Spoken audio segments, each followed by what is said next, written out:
Trump et les États-Unis vont peut-être attaquer l'Iran dans les heures qui viennent. Écoute cette vidéo avec le tacle d'Emmanuel Macron au passage. C'est donc Donald Trump qui a quitté précipitamment le sommet du G7 au Canada il y a maintenant un peu plus d'une heure. Il a d'abord pris un hélicoptère qui l'a emmené à Calgary où il est monté à bord d'Air Force One, direction Washington. Nous allons tout de suite retrouver l'envoyé spécial de BFM TV donc au G7, Mathieu Coache.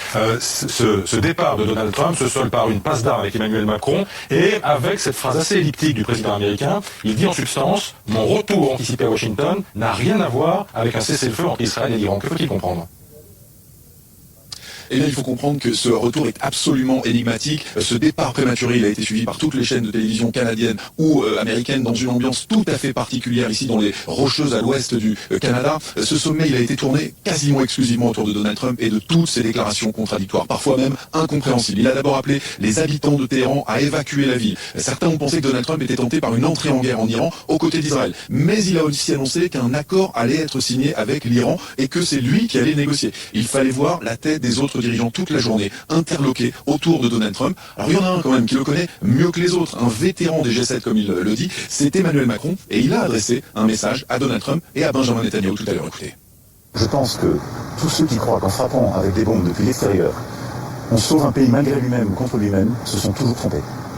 Je pense que les peuples sont souverains, ils changent leurs dirigeants par eux-mêmes, et que tous ceux qui ont voulu par le passé changer des régimes par des frappes ou des opérations militaires ont commis des erreurs stratégiques. Alors c'est vrai qu'Emmanuel Macron avait aussi suggéré que Donald Trump allait Bravo Emmanuel Macron pour une fois de porter tes couilles, c'est bien, je suis complètement d'accord avec lui. Maintenant, que nous prépare Donald Trump? Est-il en train de préparer une attaque directement en Iran? Maintenant, si les États-Unis attaquent l'Iran, que vont faire des pays comme la Chine et le Pakistan? C'est quand même une question qu'il faut se poser parce que je ne pense pas clairement qu'une attaque directe des États-Unis sera sans conséquence, parce qu'il y a aujourd'hui des pays qui vont refuser de voir les États-Unis faire leur guerre tout seuls contre l'Iran.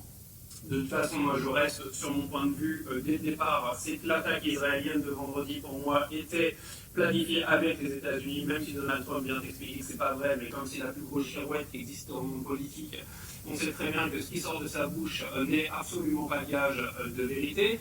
Il faut savoir que la Chine et la Russie ont demandé à leurs ressortissants de quitter Israël le plus rapidement possible.